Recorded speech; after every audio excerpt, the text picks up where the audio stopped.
Hello guys, welcome back to my YouTube channel पे नए channel को सब्सक्राइब कर सकते हैं। बीएससी नर्सिंग फर्स्ट सेमेस्टर का कल एग्ज़ाम है जो है, क्योंकि बहुत से स्टूडेंट ऐसे होंगे जो कि पहली बार एग्ज़ाम फेस करने जा रहे हैं। वो कैसे पेपर अटैम्प्ट करेंगे उसके बारे में कुछ आपके साथ जो है डिस्कस करने वाले हैं। और पेपर को किस वे में जो है आप सॉल्व करेंगे, ये भी चीज़ हम डिस्कस करेंगे। क्या क्या चीज़ आप लेकर जा सकते हैं एग्जामिनेशन हॉल में, सारी चीज़ें आपको पता ही होंगी, क्योंकि आप ऐसा तो है नहीं, हाई स्कूल इंटर के स्टूडेंट हैं जो है एडमिट कार्ड लेकर जाएंगे। इसके अलावा हमको नहीं लगता और किसी चीज़ की एंट्री वगैरह होती। बाकी आपको जो है घड़ी वगैरह लगाने की कोई ज़रूरत नहीं, क्योंकि एग्जामिनेशन हॉल में ऑलरेडी लगा रहता है। और अगर आप लगा के जाते हैं फिर भी आपको वहाँ से निकलवा दिया जाएगा, क्योंकि इलेक्ट्रॉनिक वगैरह सामान जो है ये वर्जित होते हैं। और इसके बाद जो है आपको ब्लू, ब्लैक और इसके बाद स्केच का भी यूज़ कर सकते हैं। इसके बाद अगर आपको हम कुछ बताना चाहें तो अटल बिहारी वाजपेयी की कापी लगभग काफ़ी समय तक रखी रहती है, 5 से 6 महीने बाद रिजल्ट आते हैं।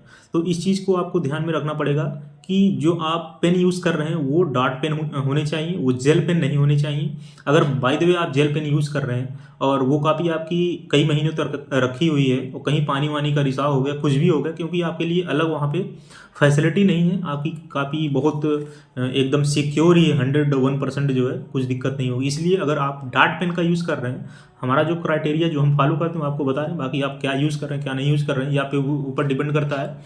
तो डॉट पेन का यूज़ करें और कोशिश अगर कर लें तो स्केच की जगह जो है ब्लैक बॉल पेन होता है, एक मोटा पेन होता है ब्लैक वाला जो है, बॉल पॉइंट पेन होता है जिससे आप ओमार वगैरह भरते हैं, वो पेन का यूज़ कर सकते हैं ब्लैक स्केच की जगह जो है। और ब्लैक ब्लू ही स्केच यूज़ कर सकते हैं। बाकी रंग बिरंगा अगर आप स्केच यूज़ कर सकते हैं तो आपकी खुद की जिम्मेदारी होगी। तो हमारे हिसाब से ब्लैक डॉट और ब्लू डॉट, इसके बाद जो है black ball point pen use करें तो ये बेहतर रहेगा। इसके बाद इस वो डायग्राम बनाने के लिए कुछ स्टूडेंट ये भी डाउट होगा कि डायग्राम वगैरह कैसे बनाएंगे। तो डायग्राम बनाने के लिए आप पेन का यूज करें, हमारे हिसाब से बेहतर होगा, क्योंकि कापी स्कैन होती है, हो सकता है स्कैन में आपका जो डायग्राम है वो ना आए। अगर कापी स्कैन हुई, क्योंकि इस बार अभी जो कापी चेक हुई है सेकंड और थर्ड सेमेस्टर की, वो तो मैनुअली चेक हुई है, लेकिन इसके पहले जो कापी चेक हुई है इसके बाद भी कापी चेक होगी, वो कंप्यूटर वाइज ही, मतलब वो स्कैन होती है, इसके बाद जो है वो कापी ऑनलाइन चेक होती है। अगर स्कैन में आपका बाय द वे नहीं आ रहा है तो भी दिक्कत हो जाएगी। इसलिए ज़्यादा प्रयास करें पेन से ही सीधा डायग्राम बना दें।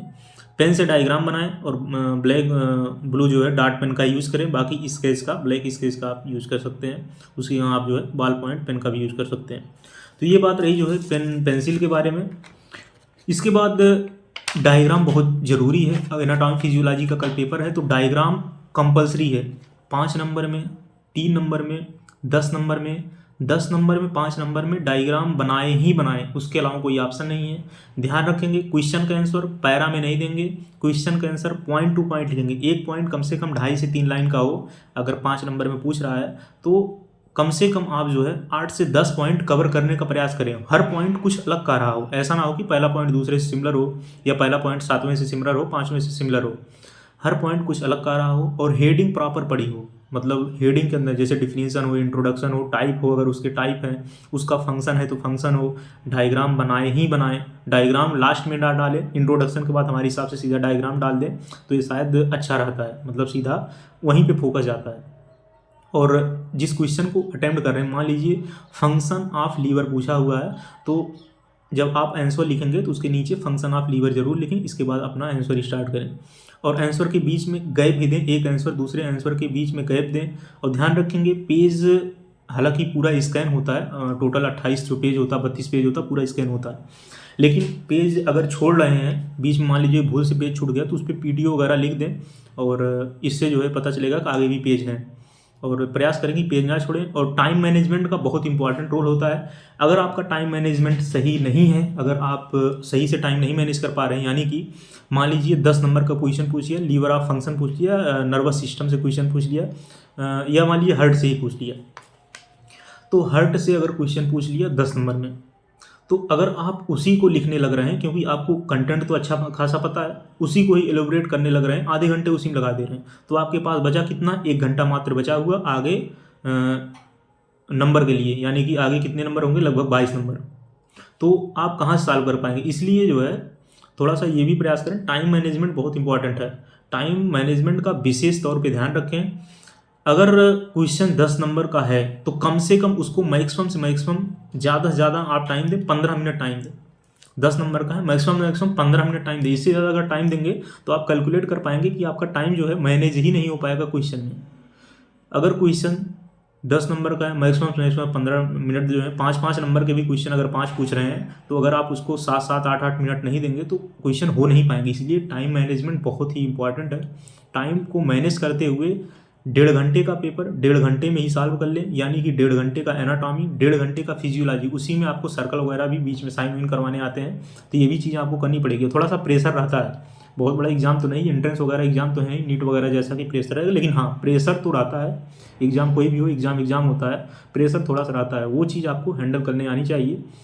और अगर आप टाइम का मैनेजमेंट सही से कर ले जाएंगे तो आपके पाएंगे कि लास्ट में क्वेश्चन नहीं छूटेंगे। नहीं तो ऐसे भी बहुत से स्टूडेंट होते हैं जिनके क्वेश्चन छूट जाते हैं, और ये खासकर जो है यूनिवर्सिटी एग्ज़ाम में होते ही हैं।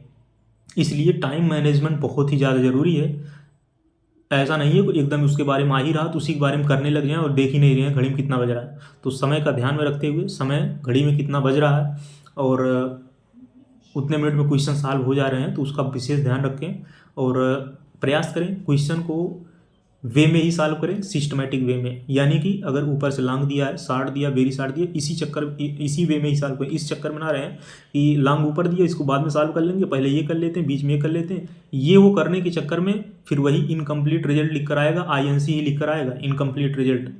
तो इनकम्प्लीट रिजल्ट ऐसी चीज़ें, और ये भी चीज़ ध्यान में रखेंगे कि जो आप डाटा फिल कर रहे हैं फ्रंट पेज पे, इनरोलमेंट नंबर, रोल नंबर, ये चीज़ें एकदम सही होनी चाहिए। अगर ये चीज़ भी गलत होगी फिर भी रिजल्ट आपका दिक्कत हो जाएगा। इसलिए जल्दबाजी में ना आराम से जो है ये डाटा भी सही से फ्रंट पेज वाला फिल करेंगे।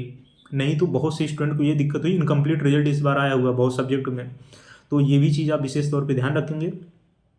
टाइम मैनेजमेंट का बहुत इंपॉर्टेंट होता है। टाइम मैनेजमेंट बार बार हम फोकस कर रहे हैं, टाइम मैनेजमेंट का बहुत ही ज़्यादा इंपॉर्टेंट रोल होता है एग्जाम में, तो इसका विशेष तौर पे ध्यान रखेंगे। बाकी अगर आपको कोई डाउट्स है तो पूछ सकते हैं, और बाकी जो पढ़े हुए हैं रिवाइज कर सकते हैं। बाकी हमने प्रीवियस ईयर का पेपर वगैरह अपलोड किया हुआ है।